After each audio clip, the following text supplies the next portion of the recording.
Hoje iremos abordar a funcionalidade e a harmonia dos dentes.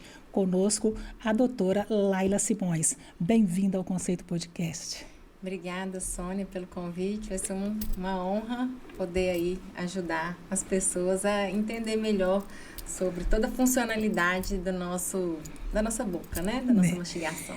E quando se fala em oclusão dentária, né? A gente logo imagina assim, existe a má oclusão e existe uma oclusão normal, né? Acredito que muito poucas pessoas, né? O que é a oclusão normal? Então, eu vou tentar explicar de uma forma bem prática, assim, o que é uma oclusão normal. Os nossos dentes, eles têm um lugar certo na boca para encaixar. Então, o de cima com o de baixo. Então, de forma que eles vão encaixar e haver uma engrenagem.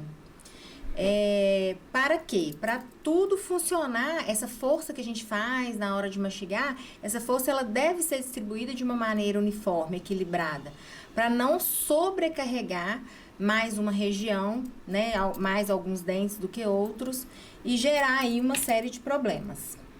E a má oclusão? Então, a má oclusão é quando a gente não tem esse engrenamento, né? Então, de uma forma bem prática, às vezes os dentes de cima, eles estão um pouquinho mais posicionados para frente, os de baixo um pouco mais para trás, ou vice-versa, né? Então, isso vai gerar toda uma disfuncionalidade na hora da mastigação, da fala, e às vezes até na respiração, né? Igual a gente falar, tem muitos pacientes que são respiradores bucais. Então, aí vai desencadeando uma série de problemas aí decorrentes a essa maloclusão. Mas a maloclusão é genético? Pode ser. Ela pode ser genética. Porque o nosso crescimento, né, a gente quando é criança, os ossos da face, então ele pode crescer de uma maneira desordenada, né? Às vezes, imagina aí comigo, vamos lá, eu vou fazer uma ilustração bem simples. Imagina uma caixa de sapato, a tampa ela tem que ser maior do que a caixa para fechar. Então, os dentes de cima é como se fosse essa tampa, o de baixo, a caixa. Então, muitas vezes, às vezes o osso, né, o nosso osso da mandíbula cresce mais do que o osso da maxila. Então, sendo que a caixa fica maior do que a tampa, e isso pode ser genético, às vezes vem de pais, né, e por aí vai. Ou, ao contrário, às vezes os ossos de cima crescem muito mais do que o de baixo. Então, por isso é muito importante, quando a gente está em fase de crescimento, a criança, eu sempre falo, uma idade legal para levar os filhos para fazer uma avaliação é por volta dos 7 anos, para a gente ter essa noção se está crescendo tudo bem ou se já está ali com sinais de um crescimento desordenado. O uso da chupeta influencia? Com certeza. A chupeta, né? Hoje em dia tem muitas chupetas aí ortodônticas, né? Que ajudaram muito pelo formato delas, mas principalmente antigamente tinha aquelas chupetas bolinha, né? E aquilo deforma muito o osso, né? Do palato, que é o osso do céu da boca, vai criando mesmo uma mordida aberta do paciente, né? Que é quando os dentinhos da frente ficam bem abertos. Quando a gente interrompe o uso da chupeta por volta, assim, até os 4 anos de idade, muitas vezes, naturalmente, aquilo vai corrigindo naturalmente. Muitas vezes, às vezes não. Mas a maioria dos casos se corrige espontaneamente. O ideal é que a criança ela tem necessidade da sucção, né? Então, assim, eu não sou contra a chupeta, mas realmente o uso prolongado da chupeta pode, sim, ocorrer aí uma maloclusão devido a hábito, né? A questão além da estética, né, que você vê uma boca que não tem essa oclusão perfeita, tem umas que são bem sutis, outras não. Outras realmente assim, você olha e já vê uma discrepância tamanho na hora que a pessoa está conversando, na hora de fechar a boca. Além da questão estética, tem um outro problema atrás disso aí? Pode acarretar ou não? Sim, quando a pessoa... a gente pega muitos casos, às vezes você olha para o paciente, ele tem até um sorriso agradável. E às vezes a gente vai examinar, a gente vê que Por exemplo, às vezes o paciente tem um caso de sobremordido. O que é isso? É quando o dente da frente pega quase tampando os dentes de baixo. E aí a gente vai ver, ele está gerando um trauma oclusal aqui, nos dentes superiores, perto da raiz ali dos dentes. Então, aquilo ali vai forçando aquela dentição. A pessoa pode vir, vai perdendo osso, a gengiva vai dando retração e por aí uma série de problemas. Às vezes tem muitos traumas oclusais em dentes posteriores, às vezes um apertamento severo, um toque muito grande em cima de um dente pode vir até fraturar o dente no meio, perder aquele dente. E além de dores de cabeça, por exemplo, eu pego muitas vezes, paciente chega no consultório, fala, eu tenho muita dor de cabeça, eu já fiz todos os exames, já fui neurologista, já fiz tudo, eu não sei mais o que fazer. Muitas vezes a gente vai fazer uma análise e o paciente está cheio de trauma oclusal. E às vezes, quando a gente corrige a posição desses dentes e coloca aquilo em harmonia para essa força ser distribuída de uma maneira mais equilibrada, a dor de cabeça dele some. Claro que se a causa for ali dentária, né? Então, a gente tem muito... Nossa, foi uma maravilha para mim depois que eu fiz o tratamento, por exemplo, ortodôntico. Minha dor de cabeça passou. Então, quando a causa é essa, e às vezes o paciente... A gente recebe muito caminhamento de neurologista. Eles vasculham o paciente, não acham nada, falam, olha, procura um ortodontista. Que coisa boa, né? Que já tem profissional. A gente vai identificar a causa tá ali. Hoje em dia, então, com os exames que a gente tem, né, que estão muito tecnológicos, a gente tem lá na clínica, por exemplo, um scanner intraoral, e ele detecta tudo. Então, a gente consegue ver na imagem, na hora, o paciente consegue ver isso, onde ele está tocando errado. E já marca lá as cores, né? Por exemplo, um vermelho é um toque muito, muito grande. Então, o próprio paciente consegue ver, nossa, aqui eu tô tocando muito, é aqui mesmo que eu sinto. E ele consegue ter essa percepção, nossa, realmente nesse lugar eu percebo que meu dente bate. Então, é muito interessante. Hoje em dia, a tecnologia veio muito a nosso favor, né? E quando você fala da questão da dor de cabeça, o bruxismo também, de apertar e do ranger, né? O ranger é à noite e o apertar é dia, não é isso? Não necessariamente. Eu tenho, por exemplo, eu vou me usar como exemplo. Eu também tenho. Eu tenho apertamento noturno. Então, diurno eu não tenho. Mas noturno eu tenho. E eu não tenho bruxismo. O bruxismo é quando o paciente ele range o dente, né? Ele chega a fazer barulho mesmo. É o meu ranger. E o apertamento não. O paciente só trava e pressiona os dentes. Então, a gente sabe que geralmente ele acorda com essa musculatura dolorida, às vezes um cansaço na mastigação. Então, aquilo ali pode suspeitar que está vindo realmente de um apertamento. Pode estar muito associado em períodos de estresse, né? Hoje em dia, as pessoas estão aí, né? Com muito estresse, mas a má oclusão, ela exacerba mais ainda quem já tem esse apertamento, esse bruxismo. Então, assim, uma correção muito importante para ajudar no tratamento é corrigir a oclusão, deixar aquela oclusão bem engrenada, para essa força ficar mais estabilizada e depois, né, fazer aí vários recursos que existem hoje, placas, né, elas vão ficar muito mais bem ajustadas quando essa oclusão tá certinha. Então, com certeza, a primeira, eu falo que a oclusão, Sônia, vamos de uma forma bem ilustrativa, a gente vai construir uma casa. A gente tem que fazer aquele alicerce primeiro, né? Aquele alicerce bem feito. A oclusão é isso, é o alicerce de uma casa. Então, ele tem que estar bem feito, ele tem que estar para receber, por exemplo, o acabamento, né? A gente não pode inverter a ordem. Como que a gente vai colocar um acabamento lindo numa parede com infiltração, né? Então, não vai dar certo. Vai cair. Vai dar ruim. Então, a oclusão é isso, é a base dos dentes, é a base da boca. E a ortodontia, ela vem para devolver esse bom posicionamento aí dessa mordida, dessa oclusão. E eu falo que a estética é uma consequência boa que geralmente uma boa oclusão tem.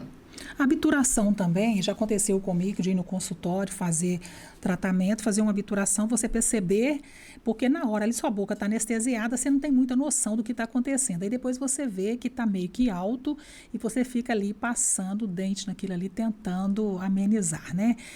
Isso também pode provocar também para que ocorra uma má oclusão, que os seus dentes podem acostumar com aquele ranger ali, né? Isso é ruim, né? Porque isso causa toda uma desarmonia mesmo oclusal. Então, o paciente faz uma restauração, pode acontecer sim, mas ele tem que retornar para o dentista poder ir ajustando aquela restauração até que ela fique de uma forma harmônica. Porque se ela ficar gerando, né, muito alta, por exemplo, pode trazer aí uma série de malefícios e atrapalhar toda uma oclusão de um paciente, gerando dores, né? Você falou da dor de cabeça, a gente comentou também da questão do bruxismo, que pode acontecer. Tem uma outra consequência, a má oclusão? Bom, tem várias, né? As principais que a gente vê muito, né, na clínica do consultório é o trauma oclusal, que é essa má posição e gerando forças erradas, gera muita perda óssea, né? O paciente começa a perder osso ali naquela região, então ele vai perdendo um pouquinho todo dia. Ao longo dos anos, aquilo ali vai trazer problemas, né? Retrações de gengiva, né? A gengiva às vezes começa a expor a raiz do dente, é uma das causas também que pode acontecer. Pode acontecer fratura dentária, o paciente vira, perdeu o dente. E no corpo, né, pode acontecer o quê? Em situações, né, mais severas que a gente vê, às vezes uma desarmonia muito grande de uma má oclusão, né? Como eu dei o exemplo anteriormente, a mandíbula está muito lá na frente, ou a maxila está muito lá na frente, o paciente não consegue mastigar bem os alimentos, né? Porque os nossos dentes, cada um tem uma função. Os incisivos são os da frente para rasgar, os de trás para triturar.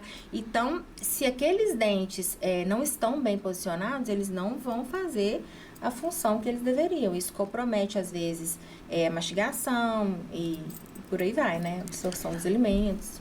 Quando você fala de perca óssea, é a perca óssea do dente? O osso, né? O dente tá aqui. Em volta dele tem toda uma estrutura para segurar aquele dente na boca. Então, tá lá o osso, os ligamentos periodontais, que são fibras, né? Que ligam o dente no osso. Então, aquilo vai sendo destruído por aquela força excessiva ali. Então, vai destruindo as fibras, vai destruindo a gengiva, vai até o osso ir diminuindo de tamanho. Então, o osso deveria estar aqui, você vai perdendo o osso, vai perdendo, ele vai diminuindo até, às vezes, ele ficar lá na pontinha da raiz. E, às vezes, ele não ter mais estrutura e suporte para conseguir segurar aquele dente mais na boca, né? Quando você fala da má oclusão, tem uma classificação de menor, maior, médio ou não? Todos estão na mesma classificação? Não. Existem classificações, né? A gente chama de classe 1, classe 2, classe 3, que aí são de acordo com a posição que o dente vai se encaixar. A gente classifica elas. E aí tem uma classe 2 muito severa, uma classe 2 mais ok, vamos dizer assim. Assim, uma classe 2 menos acentuada, entendeu? Tem classificações, dependendo, quando elas são muito severas, por exemplo, ortodontia às vezes não consegue corrigir, a gente tem que lançar a mão de um recurso de cirurgia ortognática, por exemplo, que a gente associa. A gente faz um preparo ortodôntico na posição daqueles dentes, mas tem que encaminhar para a cirurgia bucomaxilo, para o bucomaxilo poder reposicionar o osso no lugar, porque às vezes o osso teve um crescimento muito desordenado. Então, só ortodontia, porque a ortodontia ela vai modificar a posição dos dentes, mas ela não vai modificar tanto o osso, né? Então, se a maxila, né, que é o osso de cima, cresceu muito, tá lá na frente, vai precisar reposicionar esse osso para o lugar certo. Aí a gente tem que ter uma associação, por exemplo, de um cirurgião bucomaxilofacial. Pode evoluir, então, classe 1 para uma classe 2, uma classe 2 para classe 3 ou não? Não, a classe 2 para a classe 3 não. Porque a classe 2 é quando os dentes de cima ou o osso tá lá na frente. A classe 3 é o oposto, é quando o osso de baixo ou os dentes de baixo, eles estão lá na frente. Um é o contrário da outra. A classe 1 é o que a gente chama de ideal. Tem diferença, porque vai chegando o fator idade, a gente vai envelhecendo, um monte de coisa vai modificando. Pode acontecer uma pessoa ter um dente hoje normal, uma classe 1, na idade, a pessoa emagrece muito, diminui o tamanho, pode influenciar também na boca, na oclusão? Sim, sim. Existe, né, igual o envelhecimento da arcada dentária, né? O osso da gente, ele vai envelhecendo também, assim como toda a musculatura, toda a pele, o osso também, ele vai envelhecendo. Os sinais, quais são os primeiros sinais desse envelhecimento da arcada dentária?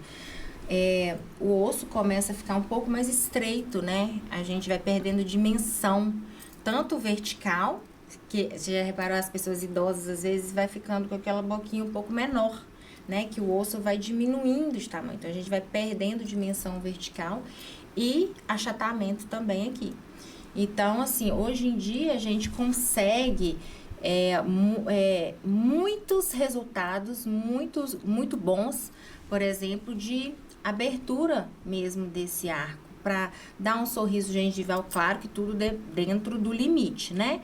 A gente tem que fazer todo esse diagnóstico, mas a gente consegue resultados muito bons quando o paciente está ficando mais velho e a gente já vê que o arco dentário dele já começa a fazer assim, os dentes já começam a inclinar para dentro, já começa a dar às vezes um apinhamento, né, que os dentes de baixo começam a ficar tortinhos, já são sinais desse envelhecimento aí da arcada dentária, dependendo da idade do paciente. Então, se esse paciente, quando jovem, já tem um arco mais estreito, a tendência disso, com certeza, é piorar. No caso do idoso, qual que é o tratamento? Não tem idade para correção ortodôntica, né? A correção ortodôntica, ela é para qualquer idade, desde a criança até o idoso. Então, assim, um idoso que tem os dentes naturais, o tratamento é uma correção ortodôntica, com certeza. Agora, para aqueles, né, para o idoso que não tem, que teve já uma perda dentária grande, aí o tratamento tem que ser implante e prótese, para devolver para ele toda essa reabilitação. E uma pessoa normal, qual que seria o tratamento? Para correção da maloclusão? Ortodontia. A ortodontia... Que é o aparelho. É o aparelho. Hoje em dia a gente tem aí, né, vários aparelhos. Não precisa mais ser, porque eu vejo hoje muito no consultório, muitas pessoas, principalmente adultos e idosos, uma resistência grande, às vezes precisa fazer a correção ortodôntica, encaminhado pelo próprio protesista, pelo dentista que faz esse ajuste, fala, olha, você precisa fazer a correção ortodôntica, mas às vezes a pessoa, quando adulta, ela tem uma resistência, às vezes, em colocar aparelhos, né? Aparelho metálico, os aparelhos convencionais. Então, hoje, graças a Deus, a gente pode lançar a mão de alinhadores estéticos mais confortáveis, né? Eu trabalho muito com Invisalign. Eu fui a São Paulo fazer uma residência de 2 anos só de alinhadores.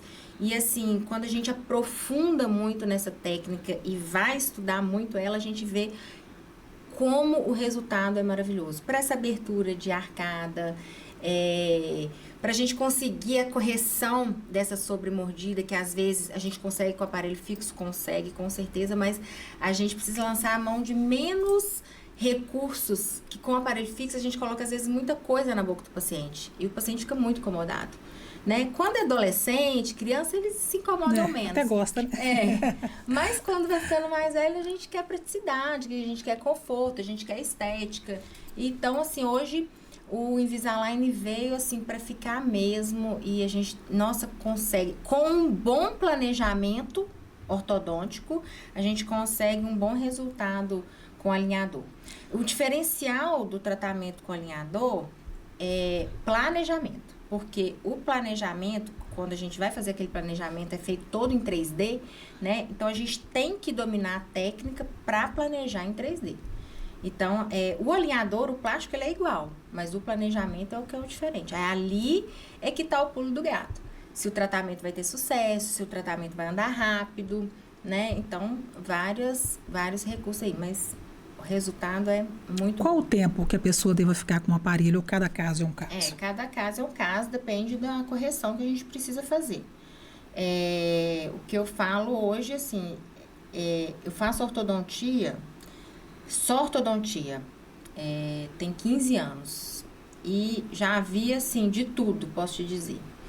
Mas, hoje, com o Invisalign, a gente conseguiu antecipar muito a finalização desses tratamentos. Então, um tratamento complexo que antigamente a gente levaria aí 3 anos de tratamento com aparelho fixo, hoje a gente leva 1 ano e 2 meses com o Invisalign, tratamentos complexos, com um bom planejamento, com um planejamento assertivo e o paciente usando direitinho, né? As 20 horas por dia que ele deve usar. Tirando só para comer, escovando o dente. Mas tem toda uma liberdade. Você tem um casamento para ir, uma festa. Você usou na rotina direitinho, você pode deixar seu aparelho em casa e ir livre, comer, beber, né? Não compromete a estética. Então, assim, maravilhoso. Você está falando de um aparelho que é mais moderno, mas tem os aparelhos, né, que usaram lá nos primórdios, lá que apesar que o aparelho não tem tanto tempo assim, né? Em questão de valores, como é que funciona? Porque a gente tem pessoas que têm o poder aquisitivo para usar alguma coisa melhor, mas tem aquelas que não têm. Como é que é o custo-benefícios dos aparelhos? Bom, o aparelho metálico, né, com certeza é um aparelho mais, vamos falar assim, mais básico, né? Então, ele tem, às vezes, um custo um pouco menor. Só que quando a gente pensa, que às vezes muitas pessoas elas não fazem essa conta, né? Quando a gente pensa que ele vai ficar 2, 3 vezes usando tempo e pagando mensal, às vezes no final Não do compensa. tratamento, ele vai ficar às vezes o mesmo valor do que o outro que é cobrado o tratamento. Então a pessoa fala assim, nossa, mas é caro. Não é caro. É porque o outro é diluído em 36 meses de tratamento. E como o Invisalign é muito mais rápido, né? A gente termina aí com 12 meses, no máximo 18 meses. Geralmente é o tempo que a gente divide, né? Mas também é dividido. Hoje em dia ele é parcelado. A pessoa não vai lá e paga um tratamento à vista. Não. Ele é todo facilitado, pode ser dividido no cartão. Então, assim, hoje em dia está bem acessível. Há uns anos atrás, o Invisalign era quase inacessível, vamos dizer assim. Hoje ele está muito acessível. Então, assim, qualquer um pode fazer. Hoje qualquer um pode fazer. Tem uma outra forma de pagamento? Eu estou te perguntando isso, que vira e mexe, vira e fala assim, a pessoa fala, eu divido no cartão. Eu, particularmente, eu não trabalho com cartão. Eu não trabalho com cartão porque eu não sei mexer com cartão. Eu, se liberar ele aqui hoje, amanhã eu já gastei ele todo. Então, eu simplesmente falei, não, tenho dinheiro, eu compro. Não tenho, eu não compro. E essas pessoas, como é que você faz? Lá na clínica, quando a pessoa não trabalha com cartão, a gente divide em boletos, né? Ele vai pagando mensalmente, do mesmo jeito. Para poder facilitar, para que ele tenha acesso e possa fazer o tratamento normalmente. Qual é a idade ideal para que a pessoa, que a mãe leve a criança para olhar se ela está com a oclusão perfeita? Olha, a primeira avaliação ortodôntica ideal é por volta dos 7 anos de idade. Eu acho que é uma idade que é muito bom a gente verificar, porque é muito comum as crianças hoje terem mordida cruzada. O que é isso? É quando os dentes... Eu não te expliquei lá atrás que a boca da gente funciona como se fosse uma caixa. A tampa tem que ser maior. A mordida cruzada é como se essa tampa tivesse menor. Então, a gente precisa identificar isso. Por quê? Se a criança vai crescendo dessa forma, compromete todo o crescimento dela. Às vezes, se a criança, por exemplo, tem uma sobremordida muito grande, ela segura aquele crescimento da mandíbula. A mandíbula dela vai ficando pequenininha. Então, é muito bom a gente fazer essa avaliação para a gente fazer uma prevenção. Quando a gente faz uma prevenção na idade certa, para receber os dentes permanentes, dando espaço para receber os dentes permanentes, vem muito mais tranquilo. Às vezes, o tratamento lá na frente ortodôntico, muitas vezes nem é necessário. Ou quando ele é necessário, ele é muito mais leve, né? Sem intervenções muito, muito grandes. Quando é necessário o tratamento, o único é o aparelho? Da má oclusão, é o ideal.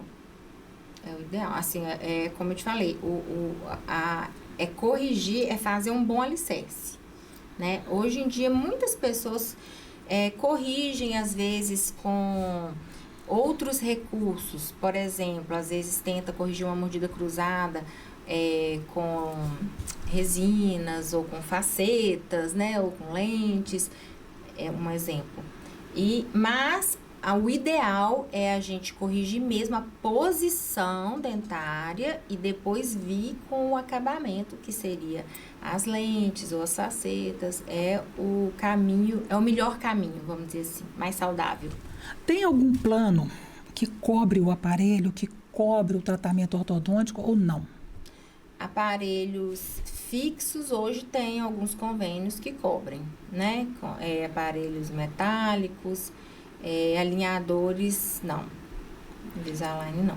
Mas quem tem um plano, aí cobre o aparelho metálico. Ele pode chegar lá em você lá, pegar o aparelho metálico pelo plano e cobrir o restante que falta. Você faz isso ou não pode dentro do plano? Não, não pode. Não pode dentro do plano. Eu não faço, né? Assim, se ele tem o plano, se ele tem a cobertura, eu falo, olha, o seu plano cobre esse aparelho. A gente tem essas e essas opções, mas o seu plano cobre essa. Se você quiser fazer dentro do plano, a gente trabalha, sim, tranquilamente com essa opção que o plano oferece, mas se você quiser algo diferente, aí realmente tem que ser no particular. E aí a gente dá toda a facilidade para ele poder fazer também, né? Que às vezes ele quer uma coisa diferente daquilo. E ele vai ter aí o acesso que ele precisar. E a boca é tudo, né, Laila? Você vê uma pessoa bonita com a boca feia, não dá. Acaba com tudo, acaba a beleza, acaba tudo. E da mesma forma, quando você vê uma pessoa, você vê aquele sorriso bonito, a pessoa pode estar até ali make feio, vamos falar make feio, né? Se existe make feio, né? Aí, com a boca bonita, é um diferencial, né?